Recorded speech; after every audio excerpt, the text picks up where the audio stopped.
Hi and welcome to another gaming video. And in today's video I want to talk about the fact that despite I am a huge Sega fan, I don't actually think I'm a big fan of Sonic or Sonic games.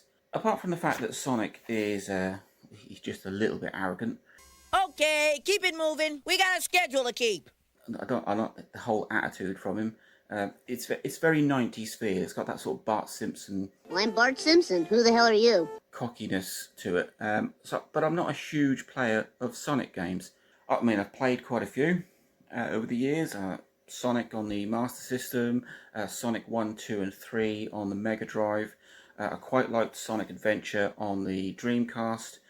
Pocket Adventure on the Neo Geo Pocket. If we're looking at the sort of more 3D games, obviously you've got Sonic Adventure in there, but you've got Sonic 3D Blast on the Mega Drive. Sonic Colors on the Wii I did quite like. One of my favourite Sonic games of all time is Sonic Generations on the PS3, where you had that 2D and 3D, and I think that the whole concept of that worked pretty well. I've never played any of the Mario and Sonic Olympic games. There's quite a few of them, didn't interest me at all. One of my favourite games of all time is Sonic All-Stars Racing Transformed. Played that on quite a few platforms, but the PS Vita is my favourite way to play that. It's kind of a Sega version of Mario Kart.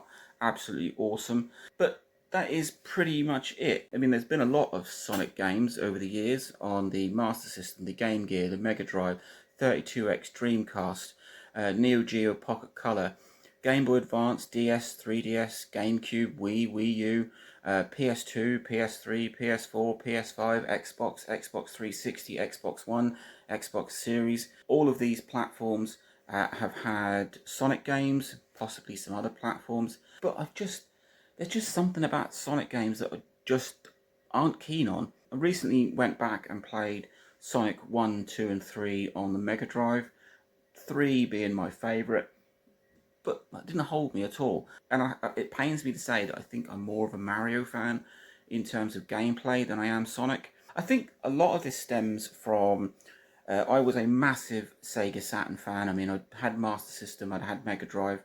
Natural progression for me was to go for the Saturn. And the Saturn is one of those rare consoles from Sega that didn't have its own Sonic game.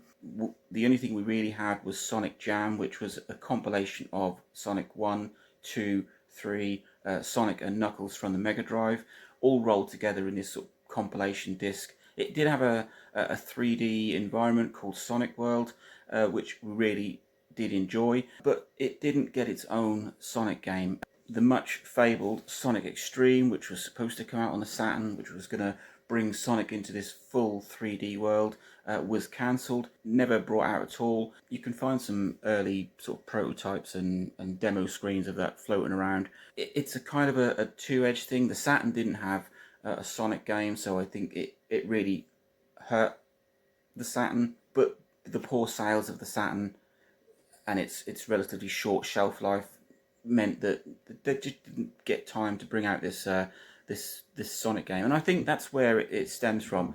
A massive fan of Sega, and I love all of the other Sega franchises, and I don't mind a bit of Sonic, but I just don't think it's not really anything that I've really gotten into. Nintendo, on the other hand, I've played countless number of Mario games.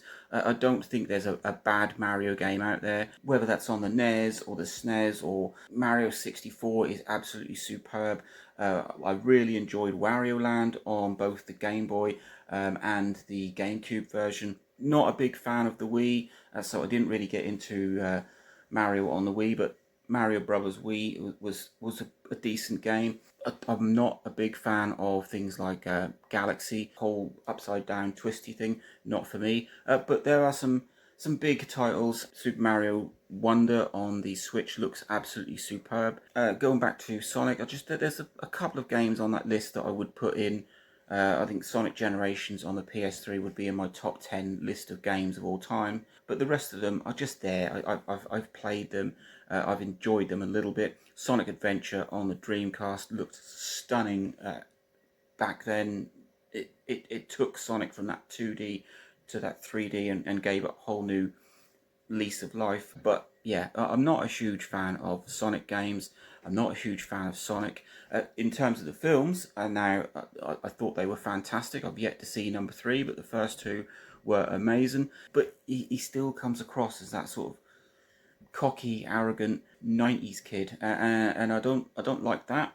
And I'm not massively keen on the gameplay. I thought Sonic on the Mega Drive 1, 2, and 3 were quite difficult. Yeah, I just preferred Mario, and it took me a long while. I've been playing Sega consoles and Sega games for 30 years, and Sonic versus Mario, I think Mario is going to win in terms of gameplay and replayability. So yeah, sorry to disappoint you, but I am a massive fan of Sega and Sega hardware, and I do like some of the other Sega franchises like Panzer Dragoon, Knights. These are absolutely stunning games that I do love to go and play again. But when it comes to Sonic games, I do sort of struggle a little bit to find more than just a little bit of interest in them. So yeah, oh, and All Stars Racing Transformed. If you haven't played it, it is amazing. It's one of the best racing games out there. Like I say, it's Sega's version of Mario Kart. It's amazing. But yeah, I'm not a huge fan of Sonic. Link, like, subscribe, enjoy.